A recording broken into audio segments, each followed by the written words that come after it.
Programa Visão Espírita.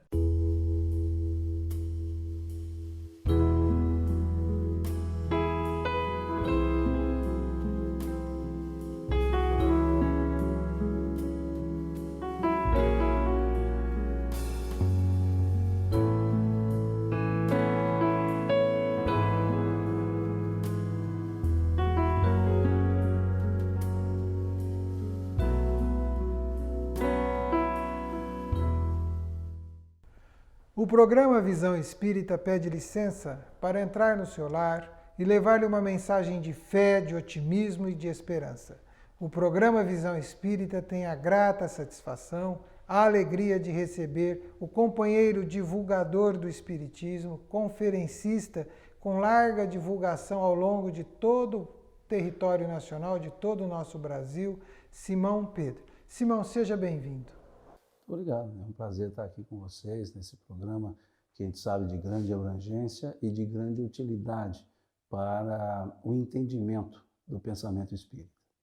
Simão Pedro de Lima é advogado, professor, doutor, mas acima de tudo, abnegado à causa de levar a mensagem do Evangelho a todos os corações que buscam entender e compreender. Nós espíritas cristãos temos por hábito divulgar o Evangelho segundo o Espiritismo, que tem as suas bases no Evangelho, no Novo Testamento. Simão, por que Evangelho segundo o Espiritismo? Porque dá a impressão que é só para os espíritas, o Evangelho segundo o Espiritismo é para todos. É uma boa observação, André. Muitos dizem assim, qual é o Evangelho dos Espíritas? Eu digo que o Evangelho dos Espíritas são 4. Mateus, Marcos, Lucas e João. Esses são os evangelhos, nós não temos outros.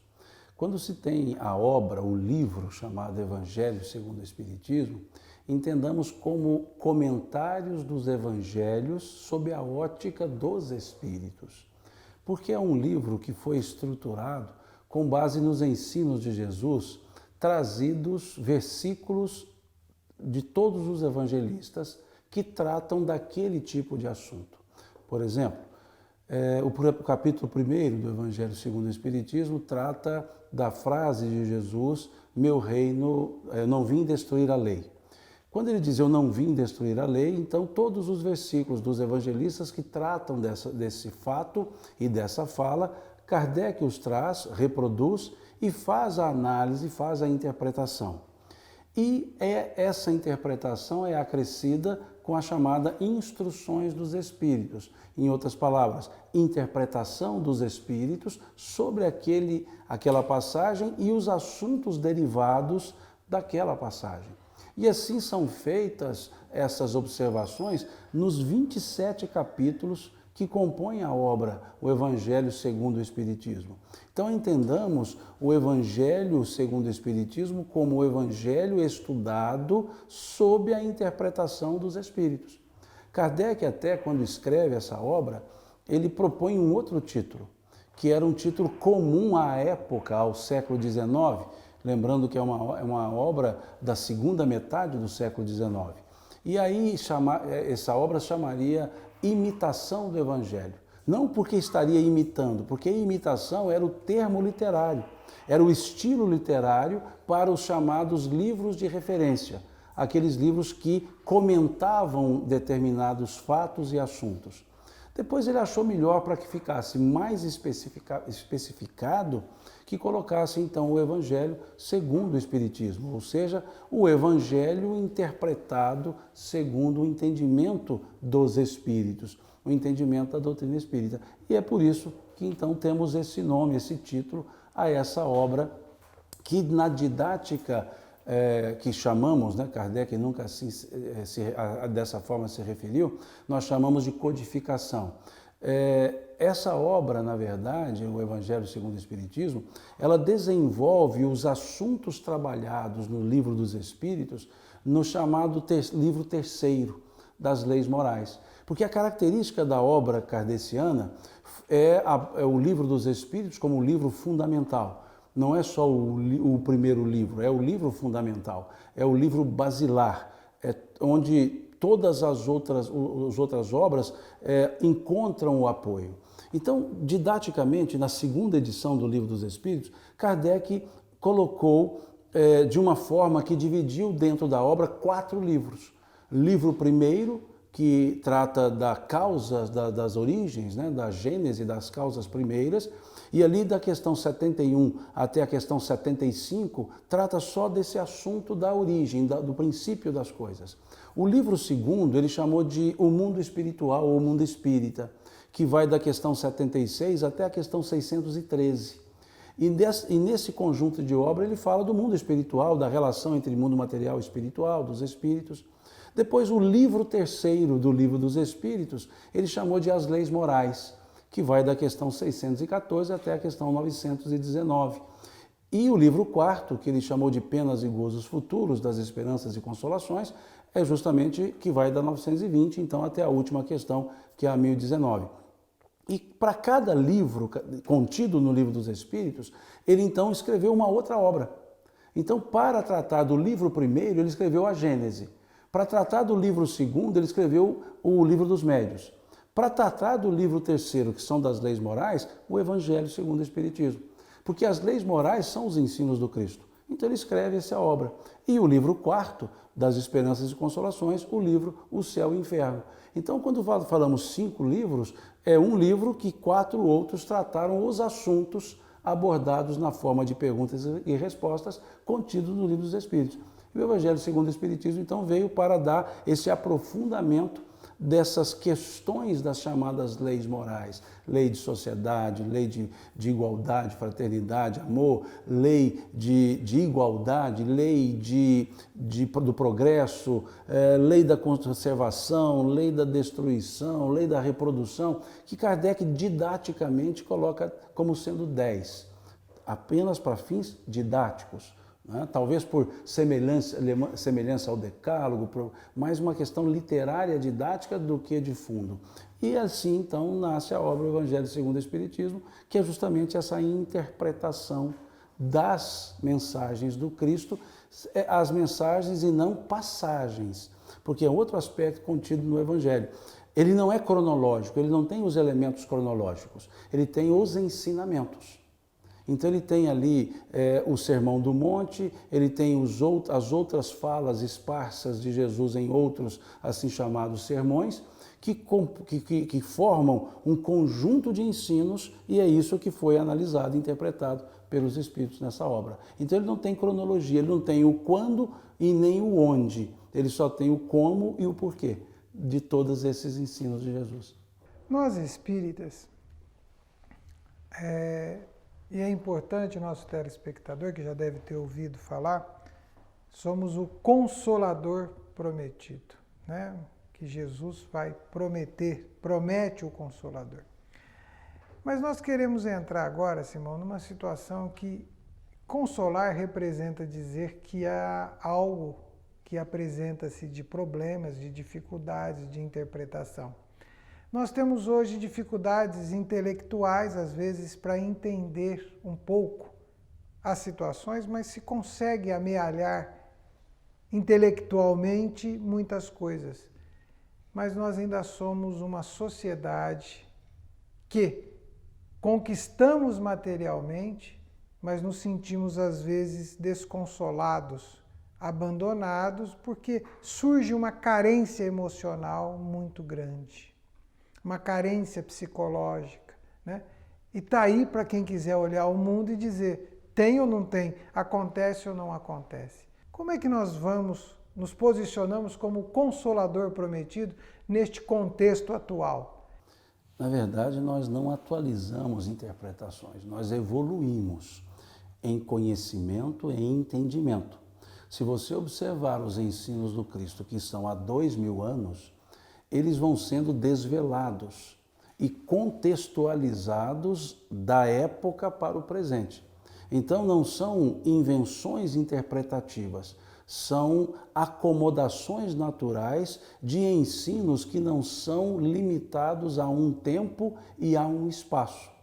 Se nós observarmos uma passagem de Jesus com os apóstolos, ele diz assim, é necessário que eu vá.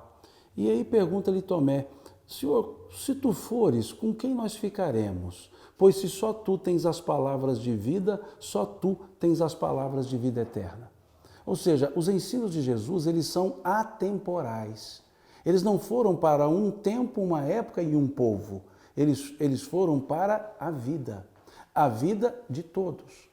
Quando observa-se então esse aspecto e Jesus traz aquela figura simbólica do Consolador, que ele assim o chama, Consolador, que vemos lá no capítulo 14 do Evangelho de João, capítulo 16, capítulo 15, se me amais, guardareis os meus mandamentos, e eu mandarei um outro Consolador, para que fique convosco para sempre, ou seja, não é pessoalidade. Ele vos fará lembrar tudo quanto vos tenho dito e vos ensinará todas as outras coisas. Então, quando você começa a observar as características apontadas por Jesus para o Consolador, não é para uma pessoa, não é a figura de uma pessoa, é a figura de uma ideia que se assentaria nos momentos certos, de acordo com a possibilidade de entendimento. Se nós observarmos esse aspecto, em especial o capítulo 16 do Evangelho de João, que Jesus diz, muitas coisas eu vos tenho que vos dizer, mas vós não podeis suportá-las agora, mas quando vier o Consolador, que da parte do meu Pai ele há de enviar, ele vos ensinará todas as coisas. E aí tem-se por hábito teológico, ou melhor, exegético, dizer que esse fato se concretizou no Pentecostes. Mas quando você observa o ato Pentecostes, ele não está revestido das características que Jesus colocou para isso. E o ponto principal, esse Pentecostes ocorre mais ou menos 40, 50 dias depois do que ele faz essa observação, dizendo que ele tinha coisas para ensinar, mas o momento não era propício para entender. Aquele grupo não evoluiria em entendimento em um círculo ou um curso de 40, 50 dias. Então ele falava de algo que demandaria tempo. E quando observamos esse demandar tempo, observemos a história da humanidade até chegar ao século XIX. Nós passamos por uma época de uma fé absoluta, de uma fé que excluía a razão, de uma fé que tudo aceitava. Como dizia o teólogo Santo Agostinho, um dos pais da igreja, um dos ícones da patrística daquele movimento filosófico. Ele dizia, credum quia absurdum. Eu creio porque é absurdo. Então a crença era imposta e fomos séculos e séculos com essa fé, por assim dizer, obnubiladora, né? que coibia o livre pensar. Passamos por uma outra época, de 3, 4 séculos, em que isso foi repulsado, em que se criou a ideia justamente contrária, non credum quia me passe absurdum. Eu não creio justamente porque é absurdo. E aí tivemos a negação da fé, naqueles movimentos renascentistas do século XIV, século XV, de Boccaccio a Galileu, né? de Boccaccio a Falópio, com pensamentos trazendo a realidade para o homem. E aí a frase era, o homem é a medida de todas as coisas. A fé absoluta, a descrença absoluta, o materialismo absoluto. A humanidade então estagiou em credum quia absurdum e non credum quia me passe absurdum. E aí chega o século XIX. E uma das frases importantíssimas que Kardec tem e que justamente trabalha esse elemento que as duas escolas trabalharam, fé, razão, que Tomás de Aquino assim tentou fazer uma união, né, quando criou a escola tomista de fé e razão com sobreposição da fé. Kardec vai escrever, a fé é inabalável, a fé é inquebrantável, é a fé que enfrenta a razão face a face, em qualquer época da humanidade. E aí se inaugura um estágio, um momento em que a humanidade, testando a fé, testando o materialismo, pôde trabalhar com a fé e do materialismo trouxe a razão, da fé trouxe a certeza. E aí a razão trabalhou com a fé e deu base à fé. E pôde explicar certas situações pelas leis da matéria e precisou da religião para explicar situações outras que as leis da matéria não explicavam. E Kardec vai dizer isso no capítulo 1 do Evangelho segundo o Espiritismo, ao escrever que a religião sem a ciência, que a ciência sem religião ficaria impossibilitada de explicar uma série de fenômenos usando somente as leis da matéria. Por outro lado, a religião sem a ciência ficaria desprovida de provas. Então esse conceito de razão e fé, que Kardec chamou então de fé raciocinada, abre-nos a condição para entender o consolo a partir do aprendizado sobre o viver. Quando sabemos quem nós somos, de onde nós viemos, para onde nós vamos e por que estamos aqui temporariamente na Terra, abre-se um aspecto consolador. Abre-se uma condição de entender a imortalidade, de entender o porvir, de entender o ante, ou seja, o antes de estarmos aqui, o depois de estarmos aqui. A partir do momento que a doutrina espírita nos traz essa relação com o Criador, de criatura para com o Criador, a partir do momento em que entendemos que nós somos seres espirituais, imortais, que tivemos início, não tivemos fim, e não teremos fim, desculpe, a partir do momento que entendemos que nessa imortalidade nós evoluímos, crescemos, que não somos imperfeitos, que praticamos atos imperfeitos, mas não somos imperfeitos, porque Deus nos criou simples, ignorantes. E a partir do aprendizado vamos nos aperfeiçoando, ou seja, não somos perfeitos, não somos imperfeitos, somos perfectíveis. Capacidade de aperfeiçoar-se, de evoluir, de perceber que temos oportunidades várias nas chamadas encarnações para aprender, estagiar e assim crescer. Perceber que Deus não nos trava um destino, nos dá o livre-arbítrio e nós somos construtores dos nossos destinos. Como Jesus dizia, aquilo que o homem semear, isso sim ele colherá. Não se colhem figos de abrolhos, como ele coloca no Sermão do Monte. Então esses elementos todos trazidos, explicados pelos Espíritos, nos dá o senso de rumo certo. Nos dá o senso de que nem tudo está bem, mas tudo está certo.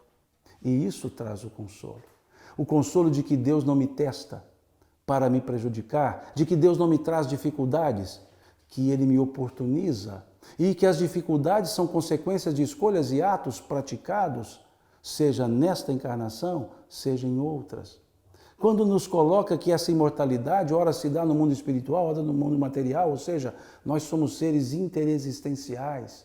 Então tudo isso vai dando senso de rumo certo e vai trazendo o consolo. Não é o consolo do afago, é o consolo do esclarecimento.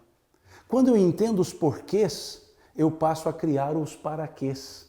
Ou seja, quando eu entendo o porquê do acontecimento, eu mudo a atitude para novos acontecimentos.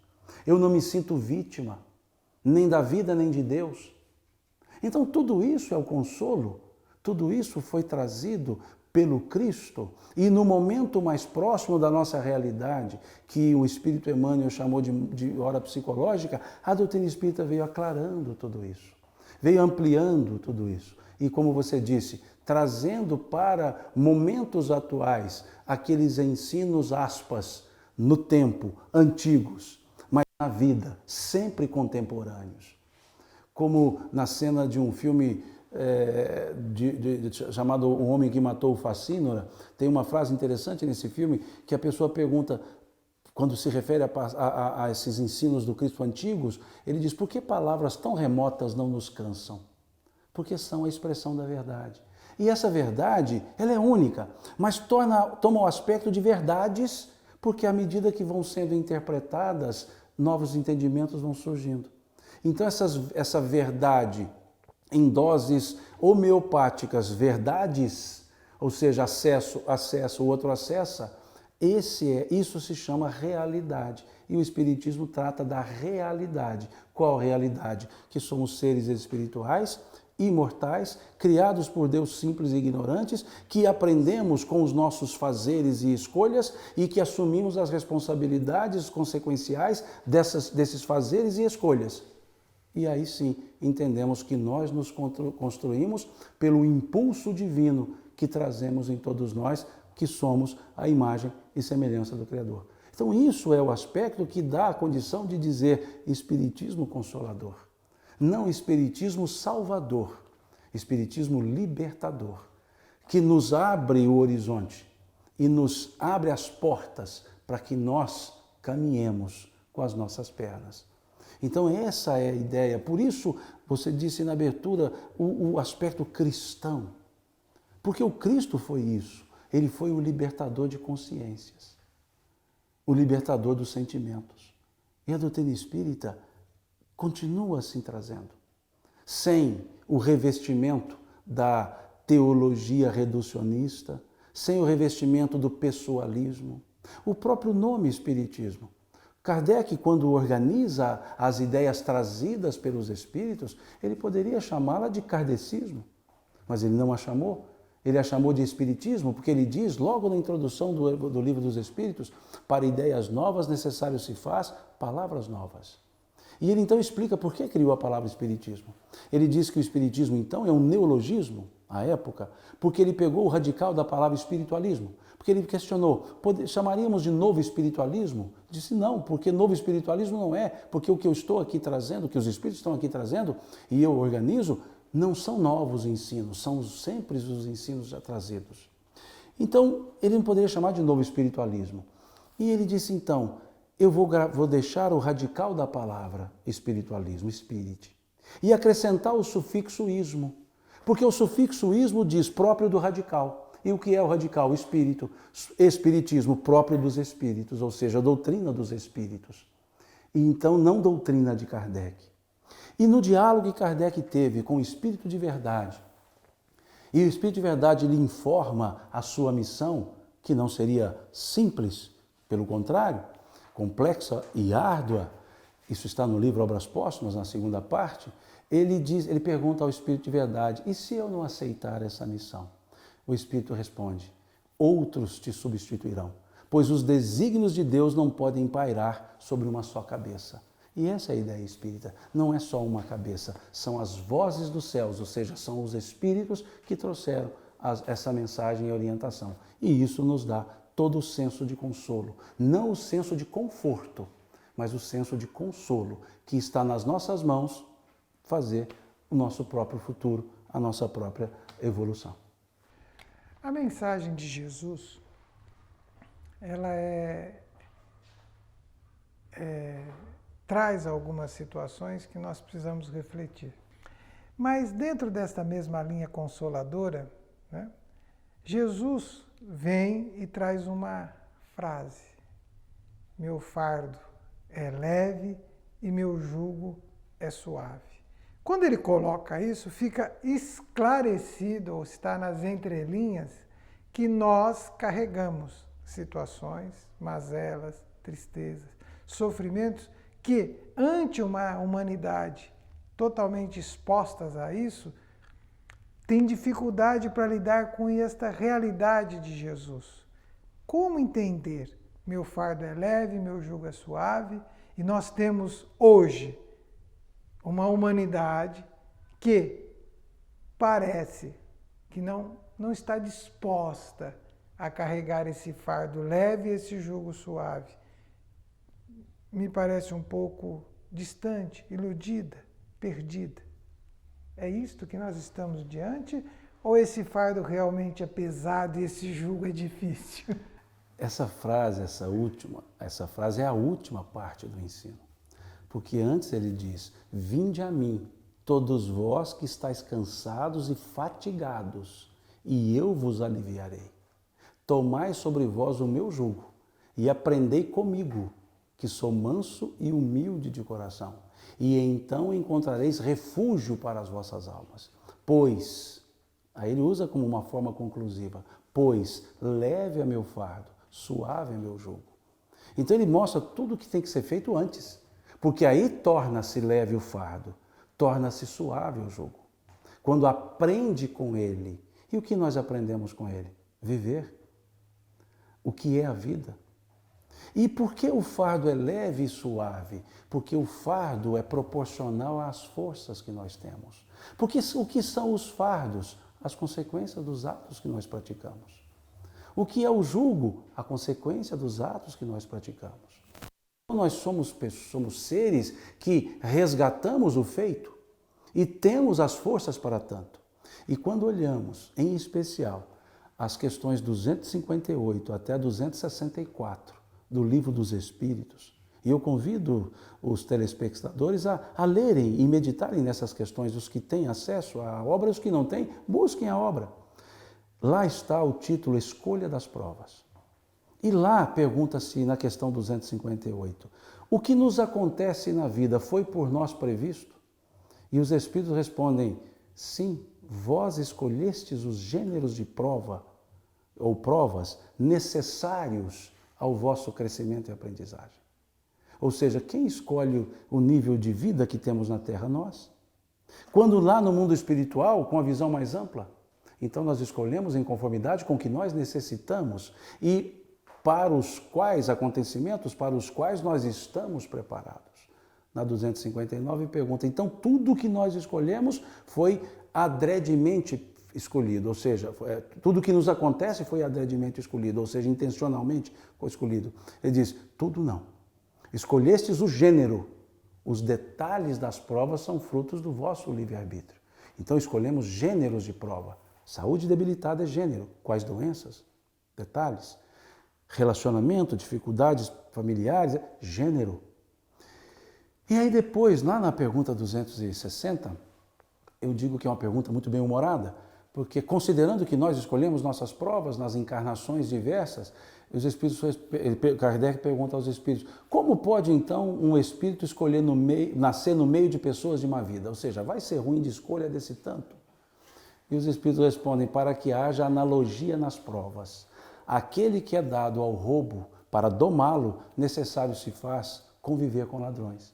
Ou seja, aí nós entendemos que as situações adversas são as necessárias para que exercitemos as nossas ações para domá-las.